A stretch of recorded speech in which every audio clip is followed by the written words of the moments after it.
അഗ്നിസാക്ഷി ഭാഗം 26.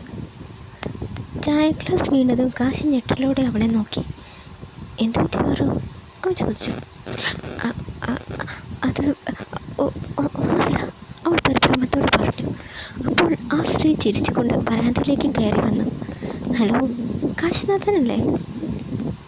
അവൻ മനസ്സിലാവാതെ നെറ്റിച്ചുളിച്ചുകൊണ്ട് അവരെ ഒന്ന് നോക്കി. അതെ, നിങ്ങളാരാ? മനസ്സിലായില്ല, അവൻ സംശയത്തോട് ചോദിച്ചു. ആ സമയം അകത്തു നിന്ന് എല്ലാവരും പുറത്തേക്ക് വന്നു. ആരാ കാശി വന്നത്? ഒരു വണ്ടിയുടെ ശബ്ദം കേട്ടല്ലോ എന്ന് ചോദിച്ചുകൊണ്ട് യശോദ വരാന്തയിലേക്ക് വന്നു. വന്ന ആളെ കണ്ടതും അവരുടെ നെറ്റി ചൊടിഞ്ഞു. എന്താ യശോദ എഴുതി? ഓർമ്മയിടാ എന്നെ? അവർ ചോദിച്ചു. എവിടെയോ കണ്ട് നല്ല പരിചയം തോന്നുന്നു, പക്ഷേ എവിടെയാണെന്ന് അവർ പറഞ്ഞു. ഓർത്ത് ബുദ്ധിമുട്ടുണ്ട്, ഞാൻ രേണുക, രാഘവമാഷയുടെ അനിയത്തി എന്ന് വെച്ച പാർവതിയുടെ അമ്മച്ചി.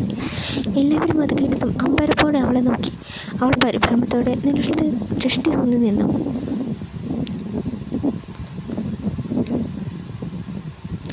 ഈശ്വര, രേണുവിനെ കണ്ട് മനസ്സിലായേ ഇല്ല. ആൾ ആകെ മാറിപ്പോയി. അകത്തേക്ക് വാ, യശോദ പറഞ്ഞു. എല്ലാവരും അകത്തേക്ക് നടന്നു. രാഘവേട്ടൻ ഇവിടുന്ന് പോയത് പിന്നെ നിങ്ങളുടെ ആരും ഒരു പേരും അറിയില്ലായിരുന്നു. ഒരിക്കൽ മാധവേട്ടന് ആരെയോ കണ്ടപ്പോഴാണ് നിന്റെ കല്യാണം കഴിഞ്ഞ് അമേരിക്കയിൽ പോയ കാര്യമൊക്കെ അറിഞ്ഞത്. മാധവേട്ടൻ മരിച്ച കാര്യം അച്ഛൻ വിളിച്ചപ്പോൾ പറഞ്ഞിരുന്നു. ഞാൻ US-ലായിരുന്നു അപ്പോൾ. വീണ ഇരിക്കെ. വീണ മോളെ, കുടിക്കാൻ എന്തെങ്കിലും എടുക്ക്, യശോദ പറഞ്ഞു. ശരി. വീണ അടുക്കളയിലേക്ക് നടന്നു. രേണു പാർവതിയെ നോക്കി. അല്ല, രാഘവേട്ടൻ ഏടും പോയിട്ട് 1 വർഷം ആകാറാകുന്നു. അത് കേട്ടതും യശോദ എന്ന് ഞെട്ടി. എന്ത്? അതെ, എഴുത്തി പോയ ശേഷം ഇവർ രണ്ടുപേരും എൻ്റെ കൂടെ US-ലേക്ക് വന്നിരുന്നു. അവിടെ വെച്ചാൽ ഏട്ടൻ പോയത്. പിന്നെ അവരെന്തോ പറയാൻ വന്നത് പറഞ്ഞിട്ടേ. അപ്പച്ചി യാത്ര ചെയ്ത് വന്നതല്ലേ, നല്ല ക്ഷീണം കാണും. വന്ന് കുളിച്ച് ഫ്രഷാകുക, എന്നിട്ടാവാൻ ബാക്കി. അത് പറഞ്ഞ് അവൾ വന്ന് രേണുകയുടെ കയ്യിൽ പിടിച്ച് എഴുന്നേൽപ്പിച്ചു. അതെ, അത് ശരിയാ. ഏതായാലും രേണു ചെന്ന് കുളിച്ച് വേഷമൊക്കെ മാറുക, എന്നിട്ടാവാം വിശേഷങ്ങളൊക്കെ, യശോദയും പറഞ്ഞു. എന്നാൽ ശരി, വാ. അത് പറഞ്ഞ് രേണുക പാർവതിക്കൊപ്പം മുകളിലേക്ക് നടന്നു. എല്ലാവരും മുറിവിട്ട് പോയതും കാശി സംശയത്തോടെ പുറത്തേക്ക് നടന്നു. എന്നാലും എന്തിനാകും അവളുടെ ആൻറ്റി ഇപ്പോൾ വന്നത്? ഇനി പാർവതിയെ കൂട്ടിക്കൊണ്ടു പോകാനോ മറ്റോ ആകുമോ? അവൻ ഞെട്ടലോടെ ഓർത്തു. ഇല്ല, അത് ഞാൻ ഒരിക്കലും സമ്മതിക്കില്ല, അവൻ മനസ്സിലുറപ്പിച്ചു. മുറിയിലെത്തിയതും രേണുക തിരിഞ്ഞ് പാർവതിയെ നോക്കി. ആൻറ്റി എന്തിനാ ഇപ്പോൾ ഇങ്ങോട്ട് വന്നത്? അവൾ അല്പം നീരസത്തോട് ചോദിച്ചു. ഞാനെന്തിനാ ഇങ്ങോട്ട് വന്നതെന്ന് നിനക്കറിയില്ലേ പാറു? അവളൊന്നും മിണ്ടാതെ മുഖം തിരിച്ചു. നീ എന്ത് പണിയായി കാണിച്ചത് പാറു? ആർക്കും ഒരു വാക്ക് പോലും പറയാതെ ഫ്ലൈറ്റ് കയറി വന്നിരിക്കുന്നു. അത് ഞങ്ങളുടെ അടുത്തേക്ക് പോകുന്നതെന്ന് കള്ളം പറഞ്ഞു. നിന്നെ കാണാനില്ലെന്നറിഞ്ഞ് ഞങ്ങൾ എന്തുമാത്രം ടെൻഷൻ അടിച്ചെന്ന് നിനക്കറിയാമോ? പോലീസ് വരെ കംപ്ലയിൻറ്റ് കൊടുക്കാൻ ഒരുങ്ങിയതാണ് ഞങ്ങൾ. അപ്പോഴാണ് അറിഞ്ഞത് കുറച്ച് ദിവസം മുമ്പുള്ള ഫ്ലൈറ്റിൽ നീ നാട്ടിലേക്ക് വന്നെന്ന്. നാട്ടിൽ വിളിച്ച് അന്വേഷിച്ചപ്പോഴാണ് അവിടെ എത്തിയിട്ടില്ല എന്ന് പറഞ്ഞു. ഒടുവിൽ അന്വേഷിച്ചപ്പോഴാണ് കാര്യങ്ങളൊക്കെ അറിഞ്ഞത്. നിനക്കെന്താ ഭ്രാന്താണോ പാറു? നിന്നെ വേണ്ടെന്ന് വെച്ച് മറ്റൊരു കെട്ടി പോയവനല്ലേ അവൻ. ഇപ്പോൾ അവനൊരു കൊച്ചുമായി സമാധാനമായി ജീവിക്കുന്ന അവരുടെ ഇടയിലേക്ക് നീ എന്തിനോരോ പ്രശ്നങ്ങളുണ്ടാക്കാൻ വന്നത് പാറു? അതെൻ്റെ ഇഷ്ടമായിരുന്നു. നിൻ്റെ ഇഷ്ടത്തിന് ഓരോന്ന് ചെയ്ത് കൂട്ടുമ്പോൾ അതിൽ മറ്റുള്ളവരുടെ ജീവിതം കൂടി ഉൾപ്പെടുന്നതെന്ന് നീ ഓർക്കണം. നീ കാരണം കാശിനാഥൻ്റെ കുടുംബജീവിതത്തിൽ വില വീണില്ലേ? മതി, കഴിഞ്ഞതൊക്കെ കഴിഞ്ഞു. ഇനി ഇവിടെ നിന്ന് ഓരോ പ്രശ്നങ്ങൾ ഉണ്ടാക്കാൻ നിൽക്കണ്ട. നീ എന്നോടൊപ്പം വരണം, നിന്നെ കൊണ്ടുപോകാനാണ് ഞാൻ വന്നത്. അത് കേട്ടതും അവൾ ഞെട്ടി. ഇല്ല, ഞാൻ വരില്ല ആൻറ്റി.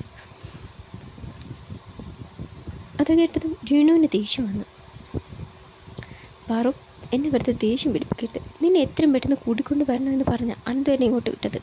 നിന്നെയും കൂട്ടിച്ചില്ല എന്ന് ഞാൻ അവന് വാക്ക് കൊടുത്തതാണ്. അതുകൊണ്ട് വാശി കാണിക്കാതെ നീ എന്നോടൊപ്പം വരണം. വന്നിട്ട് എന്തിനാ? ജീവിതത്തെക്കുറിച്ച് ഇനി എന്ത് പ്രതീക്ഷ എനിക്കുള്ളത്? എല്ലാം നഷ്ടപ്പെടുന്ന ബോധ്യമായപ്പോൾ കുറച്ച് കാലമെങ്കിലും സന്തോഷത്തോടെ ജീവിക്കണമെന്ന് തോന്നി. അതും പ്രാണനെ പോലെ സ്നേഹിച്ചവനോടൊപ്പം. അതുകൊണ്ടാണ് ഞാൻ ഇങ്ങോട്ട് വന്നത്.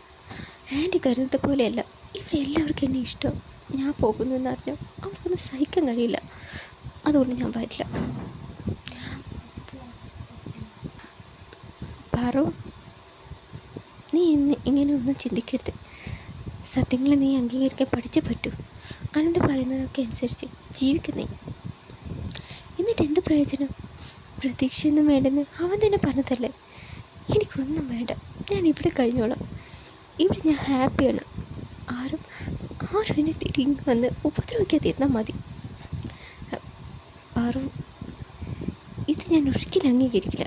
നിന്നെ കൂട്ടിക്കൊണ്ട് പോകാനാണ് ഞാൻ വന്നതെങ്കിൽ കൂട്ടിക്കൊണ്ട് പോകാൻ തന്നെ ചെയ്യും. അങ്ങനെ കൊണ്ടുപോകാൻ ഇച്ചിരി പ്രയാസമാണല്ലോ ആൻറ്റി. ശബ്ദം കേട്ട് ഇരുവരും തിരിഞ്ഞു നോക്കി. രേണുകയുടെ ബാഗ് കൊടുത്ത് കാശ് അകത്തേക്ക് വന്നു. അത് കട്ടിലിലേക്കിട്ട് അവൻ രേണുകയുടെ മുന്നിൽ വന്നു നിന്നു. ആൻറ്റിയുടെ ഇഷ്ടത്തിന് ശ്രീ പാർവതി ഇവിടെ നിന്ന് കൊണ്ടുപോകാൻ കഴിയില്ല. കാരണം ഇവളിപ്പോൾ CA കാശിനാഥൻ്റെ ഭാര്യയാണ്. ആൻറ്റി എന്നല്ല, ആര് വിചാരിച്ചാലും ഇവളെ എന്നിൽ നിന്ന് അടർത്തി കൊണ്ടുപോകുക എന്ന് മനസ്സിൽ പോലും കരുതണ്ട. ഈ കാശിനാഥൻ ജീവിച്ചിരിക്കുമ്പോൾ അതിന് സമ്മതിക്കില്ല. ഇവൾ എൻ്റെ പെണ്ണാണ്, എൻ്റെ മാത്രം പെണ്ണ്. അവളെ ചേർത്ത് പിടിച്ചുകൊണ്ട് ഉറച്ച സ്വരത്തിൽ അവൻ പറഞ്ഞു. അത് കേട്ടതും അവളുടെ മനം നിറഞ്ഞു. നിറകണ്ണുകളോടെ അവൾ അവനെ നോക്കി. പിന്നെ പൊട്ടിക്കരഞ്ഞുകൊണ്ട് അവനെ നെഞ്ചിച്ചാഞ്ഞതും ഇരു കരങ്ങൾ കൊണ്ട് അവൻ അവളെ ചുറ്റിപ്പിടിച്ചുകൊണ്ട് രേണുകയെ രൂക്ഷമായി നോക്കി. ഒരിക്കലും വിട്ടുതരില്ല എന്ന ഭാവത്തോടെ. തുടരും.